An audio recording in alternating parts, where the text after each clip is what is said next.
All right, good morning, everybody. My name is Cameron Horine, and this is our MFA Made for Agriculture podcast. This is another Crop Track Insights edition where we'll have our retail agronomists on board, and we'll just go through an update in their area and try to give you guys some timely information for purposes of listening to this. Just give you guys an idea. We're recording this on July 28th.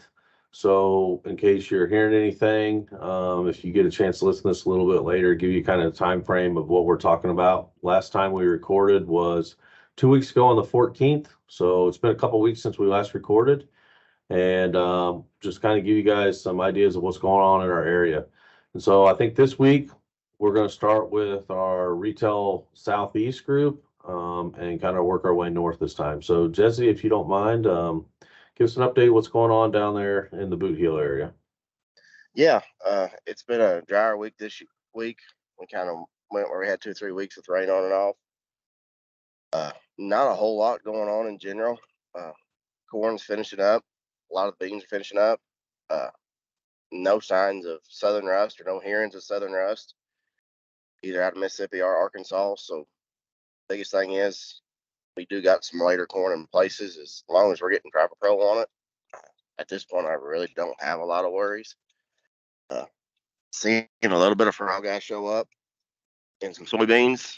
It's not bad yet, but it was time to put fungicide on them anyway, so we just went ahead and done that. Insect pressure's not real bad, just a little bit of everything, so we're just making decisions accordingly, whether it's Lambda or it's Indigo or Intrepid Edge, whatever we think we need for that field, and moving on it, and hopefully that'll get us to the finish line. For what rice guys do listen to this, we did get a emergency label for indigo on rice for rice stink bugs last week or 2 weeks ago. I can't remember. So that's an option with lambda not working as well. Outside of that, there just ain't a whole lot going on. No, that's fair. I mean, we are kind of coming to that time frame where really it's a matter of if your crops are ahead, you get your fungicides on, and if not, you're just kind of waiting for harvest and hoping that nothing bad happens and continue to catch rains, finish out these beans, right? So Yeah, you speak of something bad. We did have some hail and some wind in places late last week. Nothing just terrible, but there is going to be some yield loss in some places on corn and bean both. yeah. Thanks for the update, Jesse. Shannon, let's move across to the west side of the south of our area, and what updates do you got? So similar to Jesse, it was a hot, dry week. The temperatures floating in the hundreds, heavy wind. It's been like an oven in the field. We've had, I guess, the main activity that's gone on this week is, of course, spraying double crop beans post has been a priority here the last couple of weeks. Silage has started being chopped. Some planned silage, some not planned, either due to poor pollination or lack of forage from the last 2 years worth of drought. And then hay season's we're kind of in the middle of hay season, warm season. The prairies are getting wrapped up, so that's kind of been the focus for a lot of guys, as well as start to get the combine ready. Corn, our farthest along corn is past dent now. We've got some that still kind of hasn't quite dented yet, but with this weather, without much moisture in the forecast, I'm expecting this to be at black later sooner than later, which is kind of pegging harvest maybe to start there. Could be as early as middle of August. Just kind of depends on how the conditions go here over the next couple of weeks. There's some areas the corn still looks probably better than what it should for the conditions it's been through, especially from what we saw last year. Very similar to last year, but we actually had corn that pollinated, that made. So there is going to be more grain than there was, but nothing that's going to write home about. On soybeans, of course, the focus now is more double crop, just getting them taken care of as they come up. They're ranging anywhere from emerging from some replants last week to V6, V7. Our early planted beans, most of them are R3.5 to R4.5 now, so we're kind of on the tail end of those. insect pressure's been low, disease pressure's been low. There's been a couple instances of some frog eye, but that's been about it. You know, kind of the dog days of summer's kind of setting in, and we're just sitting around and just waiting for something to happen, really.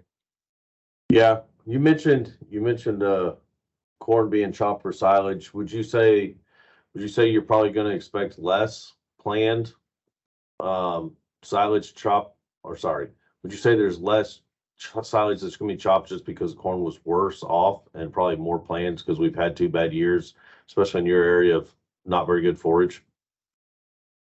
I don't know. I mean, I've got those guys that always have. They have silage pits. They always plan on chopping silage. I think there's going to be less unplanned compared to last year because the corn is kind of borderline. I know we've had growers ask us to do some yield estimates just to try to see, because it is close to their APHs, and is it justifying to actually chop it? You know, that's kind of where we've been this year. It's not a great crop, but it's kind of good enough crop. Yeah, I will say that, we're in the dead heat of summer, right? The last week for sure, and this week is just really hot. Fortunately, since we kind of had a dry spring, a lot of our corn was able to get in earlier, and we didn't have this heat issue during pollination. So I think that played a huge help too, compared to some years in the past. Yeah, I definitely agree to that. Thanks for the update, Shannon. Let's go ahead and go to Retail Central and see what's going on in Scott's area. Hey, good morning. Thank you. Well, kind of like the other guys have said, I think the big theme this past week was the heat. I was actually kind of optimistic we might get a rain because they finally took it out of the forecast, and as backwards as the forecasts have been all summer, there was always rain 3 days out that we never received. So I don't know, kind of a little bit of sarcasm, but I was also seriously thinking maybe they'd miss something. Yeah.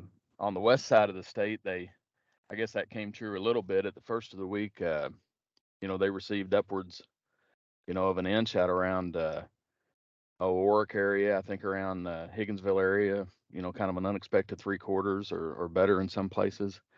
So there was a little bit of that, but boy, everywhere else it was just hot and dry, and like one of the guys said, the winds, on a couple days just really drove that hard.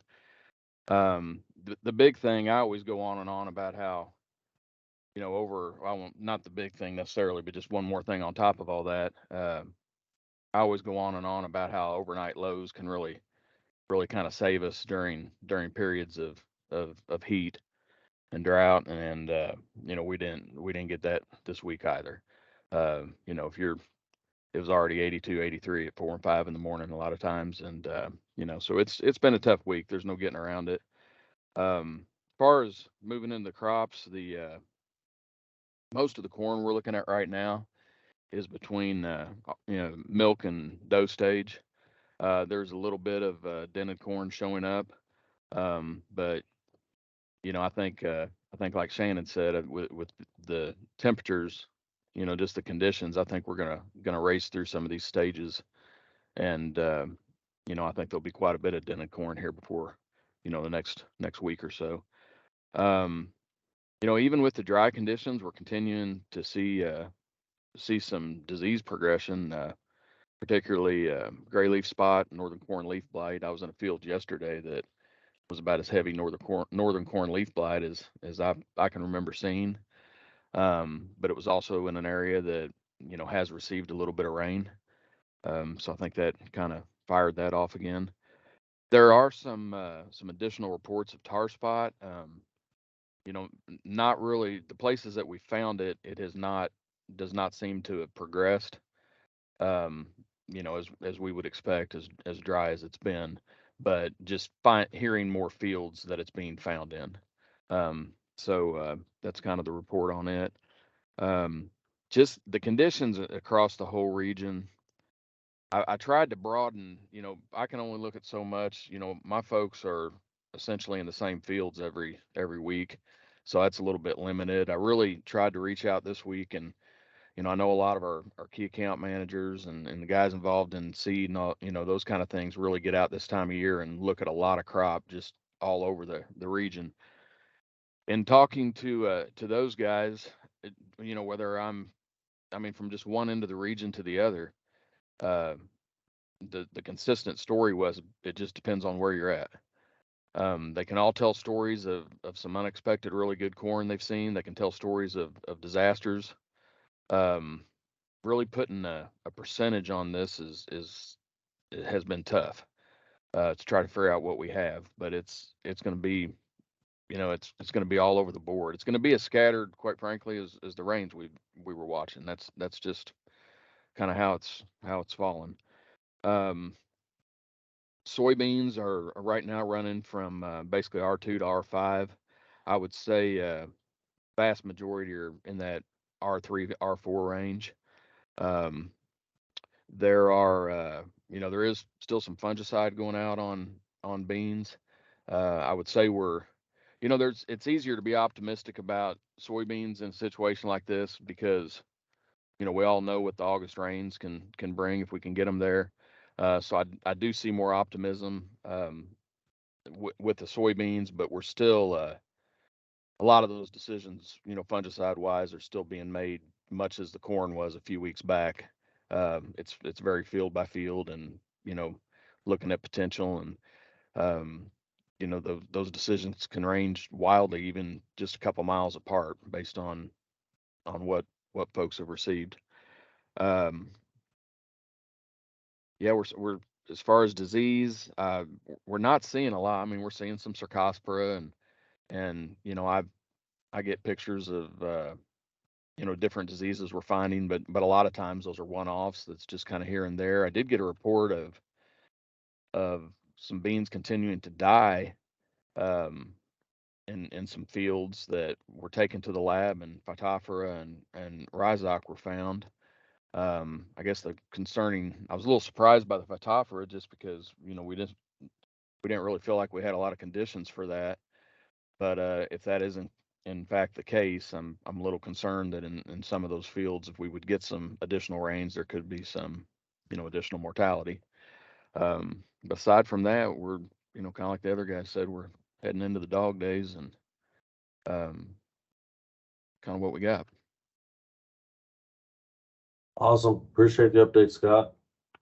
Kevin, what's going on in Retail North? I spent the last couple days cruising around through that territory, and those crops look pretty good. I saw a lot of helicopters flying, putting out fungicide. So, what have you been seeing across Retail North?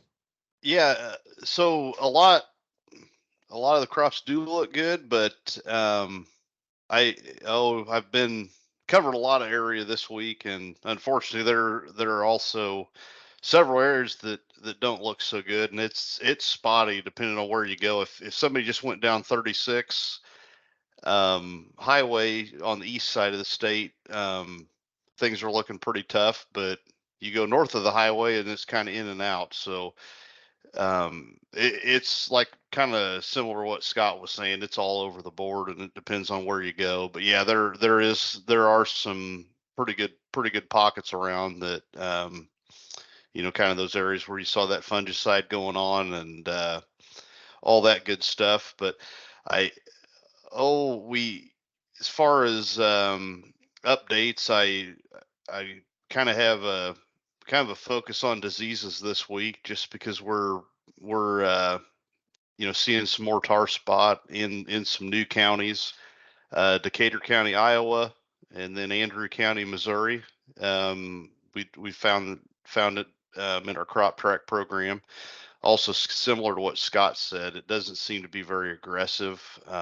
It's taking over these corn plants. It's just showing up, and maybe a lesion or two on a plant here and there. But it with the drier conditions we've had, it hasn't seemed to be too aggressive, but it is here and showing up in more places. Soybeans, we've seen some charcoal rot, which is going to show up during dry conditions. So that's been found in some drier areas, and white mold's been found again in some areas that have, in the northwest corner of the state and around Nottoway County, to where there has been some more moisture. That's probably about 7 years in a row we've found white mold in northwest Missouri. So that's something we've always got our eye out for, and we've seen it year after year. It hasn't been a problem, but I got a feeling if we have a cool summer, it could be something that'll cause a lot of problems in a lot of areas. But that's it as far as diseases go. Corn, a lot of corn's in the milk stage, going into the dough stage. Soybeans are ranging from R2 up to R5, so we've got a pretty big range there, but we are starting to see some pods starting to fill up with seeds in there. So everything's moving right along. All in all, I think things are looking okay considering the dry weather, but a lot of that depends on where you go. There's a lot of places you might see a good looking field and go a mile down the road and it might start looking pretty tough. So, but that's about it. Everything new I have to add. A lot of similarities to other folks that spoke before me, but a few new things in the disease world, anyways. Yeah, Kevin, you brought up white mold, and it's not something that I feel like we normally talk about when it comes to the diseases. We usually talk about our gray leaf, northern corn, southern rust on corn, frog eye on soybeans. What are some things? Is there any preventative actions, or what are some things we can do to mitigate white mold, or even when it shows up? What are some lookouts that we need to be concerned of? Well, so up north, you get up north into Iowa, Minnesota, Wisconsin, where they do have cooler summers. It's a year after year deal. So they've developed a lot of management strategies that, if it's something that that's kind of continues to move south, we can kind of go off of some things they've learned. But their air movement is a big thing. So a lot of growers do plant beans into 30-inch rows to get a lot more air movement into the canopy. Some around that R1 time frame, actually Cobra herbicide can be applied, and that there's something called systemic acquired resistance. So the way that Cobra herbicide acts on the beans, it actually gives it a little more tolerance to white mold. There's a fungicide called Domark that has activity on it. And if that were to be sprayed around that R1, R2 time frame, there's some activity with that product. Now, if we're spraying that fungicide for white mold, the best window to put that on would be earlier than what we were, putting our fungicides on for our foliar diseases. White mold it's soil borne. So the spores are going to be in the soil. There's some fruiting bodies that pop up at the soil surface and eject spores into the air, and those will enter soybean flowers as they start to dry up. So that's about the time when the late part of the R2 stage is when soybeans will get infected, and you'll start seeing the symptoms of the actual white mold on the stems a little later on in that R4, R5 time frame. But when it's at that stage, when you're actually seeing visual symptoms, you're probably too late to really do much.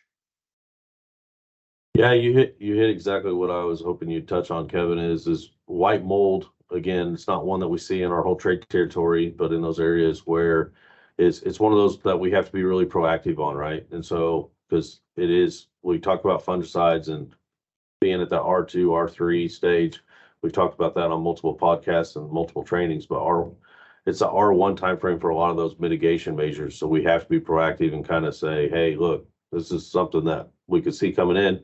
It's very much like Southern Rust, right? Where we know Shannon and Jesse, those guys are watching for it coming up from the south. It's kind of the same way, but opposite direction from white mold, just thinking about the cooler temperatures and summers from that perspective. Appreciate the update, Kevin. Does anybody have anything else they want to touch on that they forgot they wanted to touch on or mention? Okay, well, since Adam is not here, normally he has a lot of good insights and a lot of information to pass on. Unfortunately, I'm not the talkative one like Adam, so we'll wrap this one up. Appreciate you guys jumping on this morning. Again, as we mentioned as we mentioned at the beginning, this is our Crop Track Insights episode of Made for Agriculture podcast. We recorded this on July 28th, and appreciate you guys tuning in and listening. So thank you. Hey, thanks everybody. Thank you, guys. I appreciate it. Yeah, thank you.